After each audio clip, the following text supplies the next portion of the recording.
Hey guys and gals and my fellow VEDS-ies, welcome back to another day of VEDS. And in today's video, we're not so much going to be remaking or remastering a thing that I already did, but rather talking a little bit more at length about something that I have previously discussed. During this particular year, I made a video about the Spongebob Squarepants musical. But for some background first, when I first heard that they were going to be making a SpongeBob musical, I immediately dismissed it, and I thought it was an awful, terrible, no good, very bad idea. I kind of felt like SpongeBob was in that sort of pocket of characters that you can't really do and really be faithful to in a live-action sort of musical medium without the character just being incredibly annoying or some of the other characters in his world being just incredibly shallow. And then when I initially heard that soundtrack, it wasn't really helping that much. And I feel like at the time my opinion was that because they opted to have all of the songs in the show be written by other artists who were probably given a section of the script, not the whole thing, and were told, hey, you're doing the Mr. Krabs song, you're doing the Squidward song, you're doing the SpongeBob and Patrick Buddy song, you're doing the Patchy the frickin' Pirate song. You know what I'm saying? Like, all of these artists have different styles, musically speaking, and would not really make a cohesive piece. It's not like a jukebox musical, at least I don't think, because at least with jukebox musicals, the music is already there and you're kind of retrofitting a plot around it. Whereas this was kind of the reverse, because you would have the opening number, which is a traditional sort of Broadway style number. Then you would go into, I think it was BFF, which was a little bit more acoustic. And then you have Plankton's song, which is a straight up rap. And so after I made the video about it, I kind of just left it at there. I said my piece and I walked away. But then, to my surprise, genuine surprise, during COVID, they released a pro shot filmed in London of the SpongeBob SquarePants musical, featuring most, if not all, of the original cast, or at least the replacement cast. And yeah, I'm just going to take a second to say, fate has a very cruel sense of humor in regards to me, because we got a pro shot of the frickin' SpongeBob musical before we got the Aladdin pro shot that was also filmed, and before we got the goddamn Beetlejuice pro shot.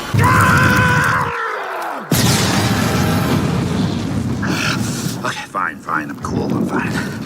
And so I watched it, and apart from it being very distracting that for some reason Nickelodeon made them put commercial breaks into the thing. It wasn't like they just filmed the show and then made commercial breaks. Although I do guess that is kind of more creative, because they had to just do these long shots as the narrator says, "We'll be right back." Smoke has been sighted at the top of Mount Humongous. Also, The long slumbering volcano of Doom.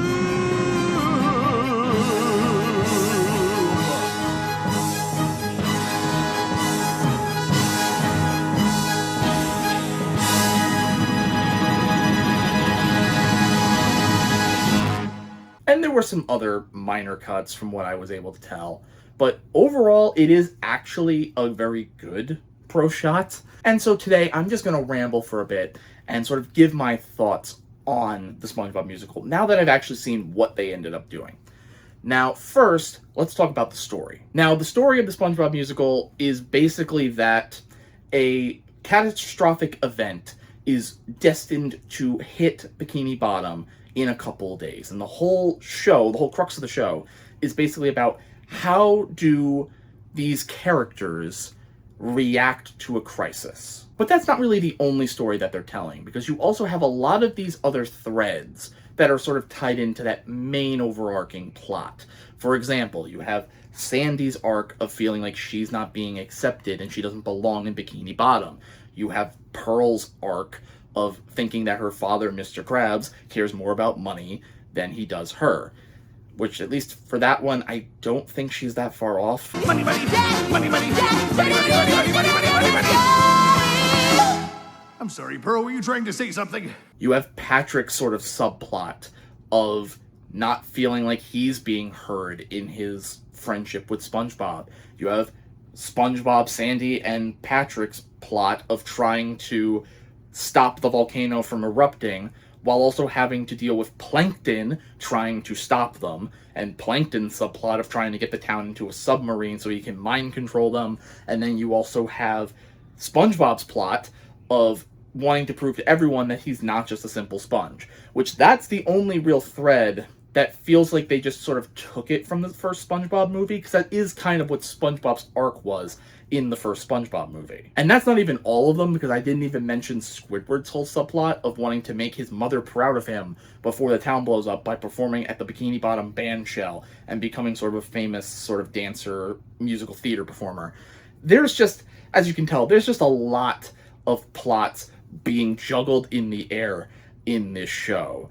It honestly kind of reminds me, in terms of the way the story is told, it reminds me a lot of how Avenue Q is also told. You don't even have to see all of Avenue Q to kind of get what I'm going at here. Just watch like the first half hour, because within the first half hour of that show, you have Princeton graduating, moving to Avenue Q, then the story kind of takes a break from Princeton's point of view to then go to Nikki and Rod, sort of get that steam rolling, and then you cut back to Princeton. He learns his purpose, he meets Kate Monster, who he eventually loves, and, you know, all that. It's kind of like that sort of a thing. Kind of feels like more like slice of life. And keep in mind, I don't think that's bad. I actually kind of like it, but I do have to question, do we need all of those plots? Especially when not a lot of them really go anywhere, and they're kind of just resolved in the last 5 minutes. And I don't know if this is just because they felt an obligation to try to cram in as many characters from the show as possible, but I would argue you didn't really need to. You could have them there, but they don't necessarily need to have their own dedicated sort of mini story within the main story. Now let's take a second to talk about the characters and how they are acted, but also their costumes. Because one of the things I really have to kind of applaud the SpongeBob musical on, and you've kind of seen me do it in a couple of other videos, I'm sure. I've used this show as an example of a show where I think they did the best possible thing they could with translating these animated characters to the stage. Which is to say, it's not mascot costumes, but rather the costumes give the impression of a character, really by just using the color scheme. Like, when you look at the stage, Squidward is in blue and tan, Patrick's in pink and green, SpongeBob's in brown and yellow, Mr. Krabs is in blue and red, you know.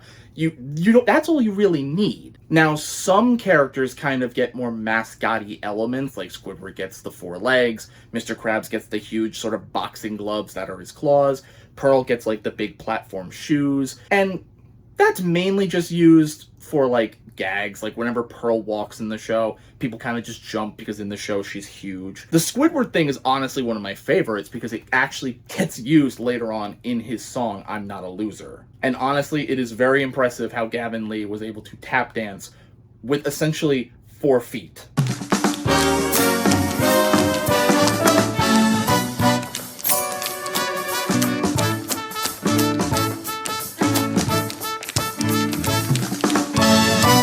Speaking of, since I'm already really talking about it, let's talk about how these characters are actually performed. Now, I will admit, when I first saw one of the videos they released prior to the whole thing happening, which had Ethan Slater doing his SpongeBob voice, I didn't like it.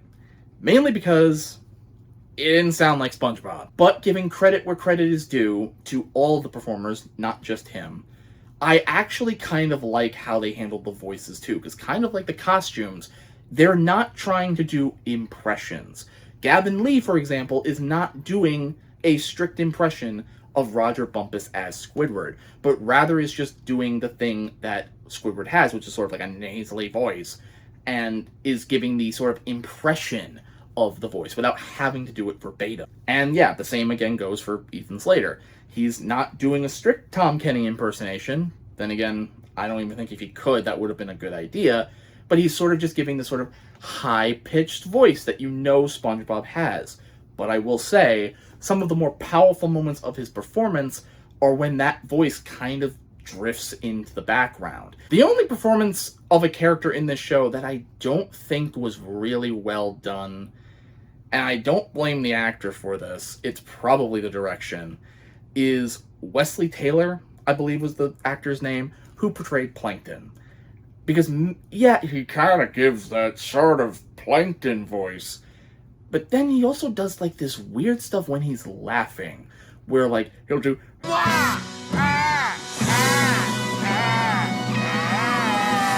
Plankton doesn't do that. What are you doing? One final special shout out, since we're also talking about Plankton here, is actually going to go to something that, you know, again, kind of goes to the costuming, which is about Plankton and Karen. Now, in the first number, which is Bikini Bottom Day, you see Plankton, Wesley Taylor, is holding a doll of Plankton, and that's mainly there to suggest the size of his character. Same with the actress who played Karen, where when she shows up, she's rolling around basically a model of the computer as it would look like from the show. And what's actually cool about that is the mouth of Karen, I guess, is piped into her mic. So Karen's mouth moves when she moves. And literally, right after Bikini Bottom Day, Wesley literally throws the doll away, and now you just have to accept that that is Plankton. And I think that's a lot stronger than what I heard they did in the pre-Broadway run, which is that they had him hold the doll the whole time. I appreciate them basically being like, the audience aren't idiots. We can drop the doll and they can just accept that I'm Plankton. But now let's talk about the main thing that I talked about in the last video, which was the musical numbers. Because I think I actually learned something after I posted that video that may have influenced me, maybe not, had I made the video after knowing it. Which is that the cast recording that I had listened to was actually how the songs were done in the pre-Broadway run. I believe it was in Chicago. Chicago! Shut up. Now, I'm not going to name every song that I think is good. I think the songs, by and large, are very good, and I do think they are worth a listen to, because these actors are giving these songs their all. But I will talk about two specifically.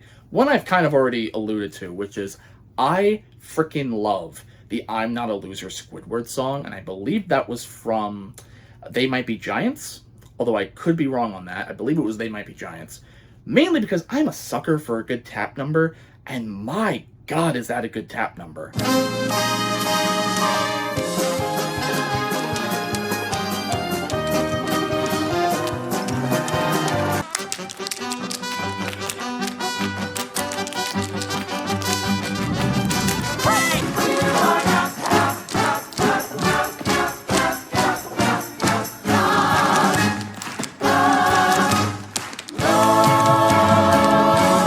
The song itself, yeah, it's a little shallow. It's a lot of the same lines being repeated over and over and over and over again.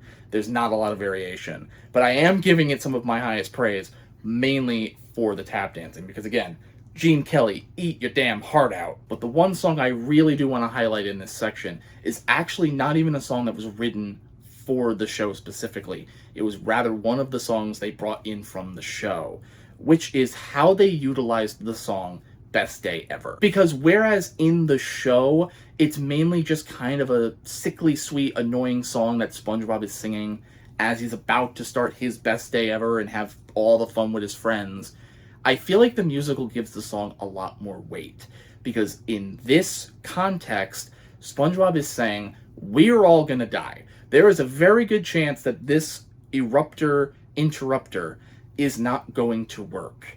And if it doesn't, and the lava comes into the town and destroys Bikini Bottom, I'm not gonna go down, you know, being sad for myself and others. We are gonna have the best last couple hours, the best day we possibly can. I also like how the song is kind of SpongeBob's way of raising town morale at a very low point. Volcanic doomsday caught us unaware, but we're still here and Mr. Sun's up there. Could be the best day ever. Best day ever. It still could be the best day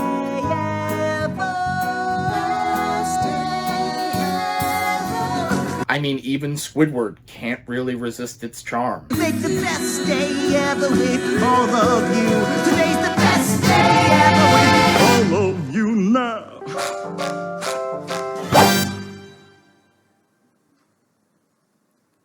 It's the best day. It's the best day.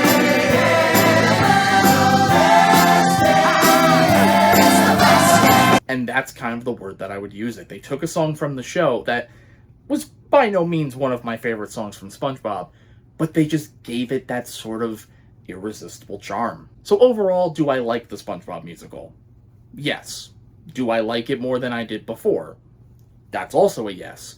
Would I say it's one of my favorite musicals of all time? No.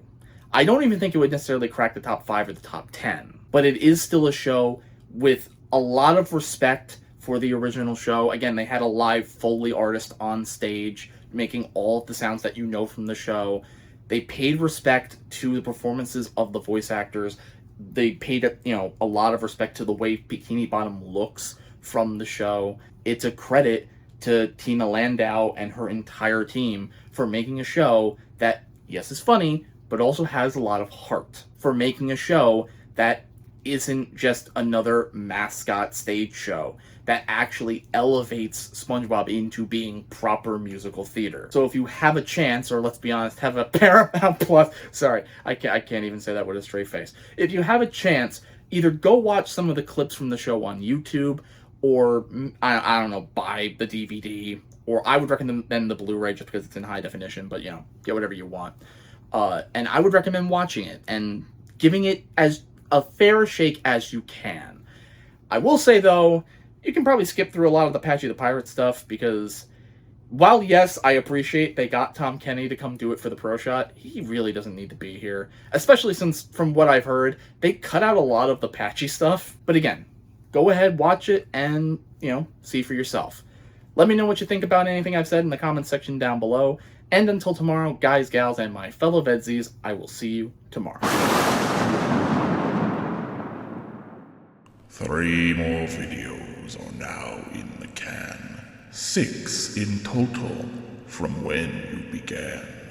Working together like a well-oiled machine.